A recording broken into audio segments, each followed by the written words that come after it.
بسم الله الرحمن الرحيم الحمد لله والصلاة والسلام على رسول الله صلى الله عليه وسلم أما بعد السلام عليكم ورحمة الله وبركاته ودي تكبراتشو مسلم وندموچنا هيتوچه بتلايه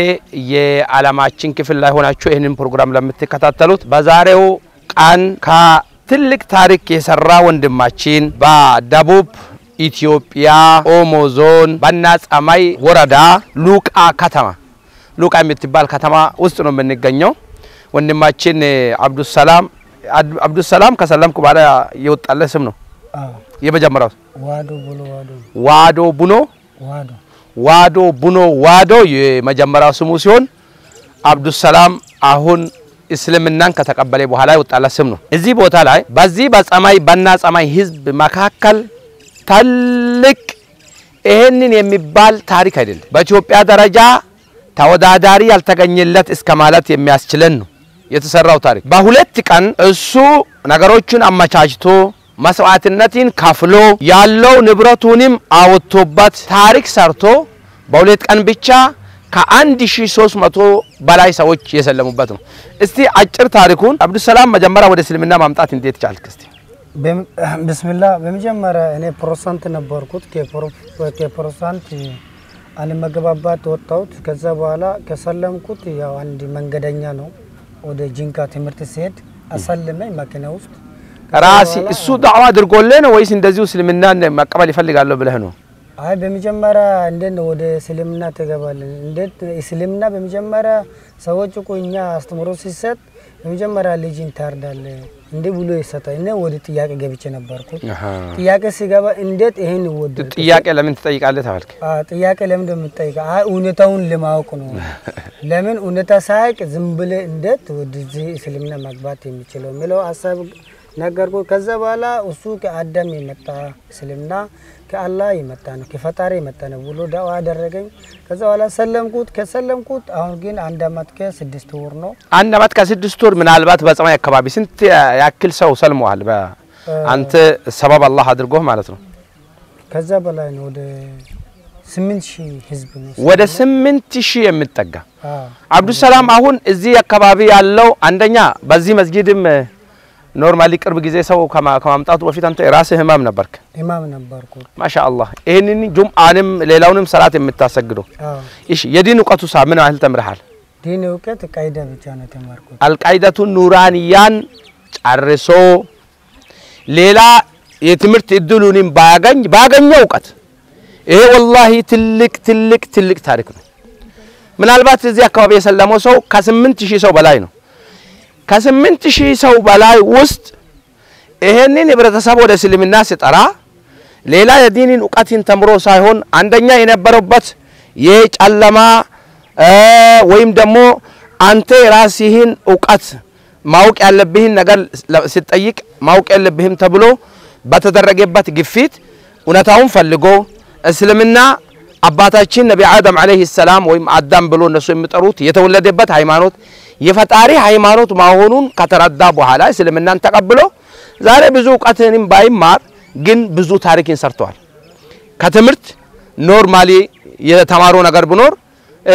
የአረበኛን ፊደላትን ብቻ ነው የጨረሰው እንጂ ወይ ሌላ ቁርአንን ጨርሶ ወይ ደግሞ ኪታቦችን ቀርቶ አይደለም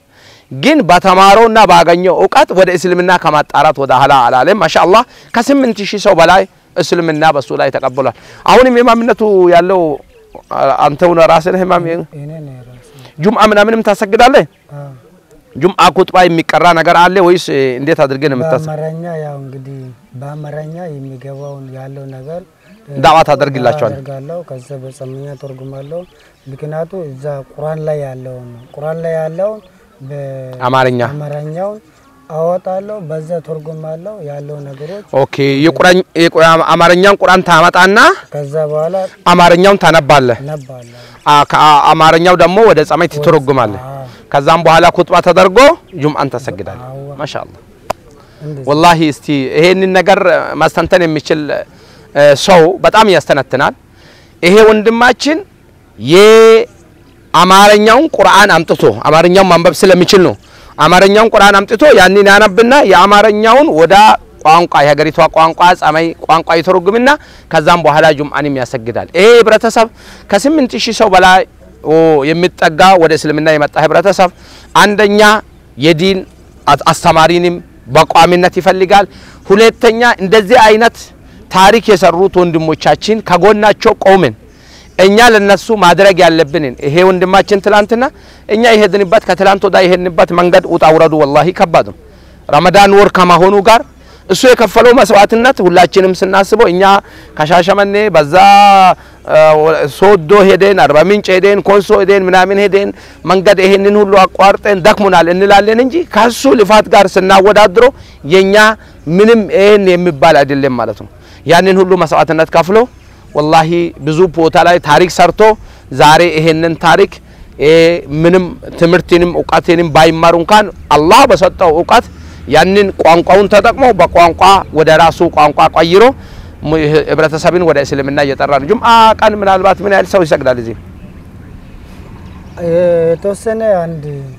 7 እንደዚህ ይመጣል 7 ምናምን ሰዎች አሉ እዚህ አካባቢ አሁን ያሉት ሙስሊሞች የሰለሙት እዚህ ጁምዓ ይመጡና ይሰግዳሉ ማለት ነው ስለዚህ ኢንሻአላህ ይሄንን ፕሮግራም ለምትከታተሉ ውድ ወንድሞቼና እህቶቼ በተለያየ የኢትዮጵያ የዓለማችን ቦታ ላይ ሆናችሁ የምትከታተሉን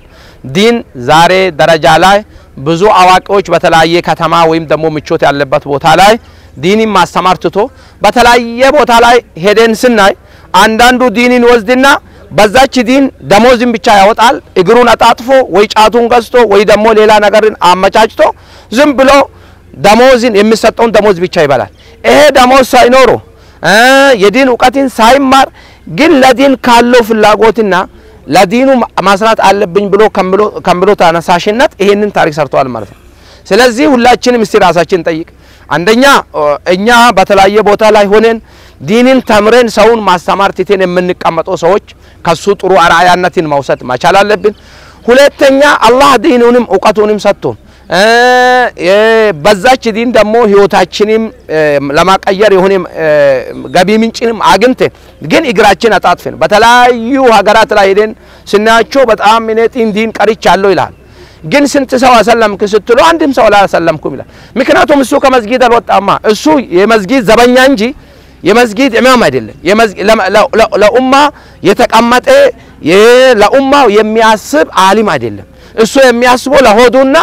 እሱ የሚያስበው የራሱን ህይወት የማግፋት ጉዳይ ነው ያቺ መስጊድ ላይ የተሰጠውን ደሞዙን ወስዶ እግሩን አጣጥፎ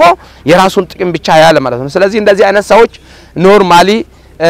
ለኛ አርአያነት ሊኖራቸው ይገባል እኛም የተኛኑ ሰዎች ተነስተን ከእንቅልፋችን ታሪክ መስራት መቻል አለብን ይሄ ወንድማችን ለኢስላሙ ትልቅ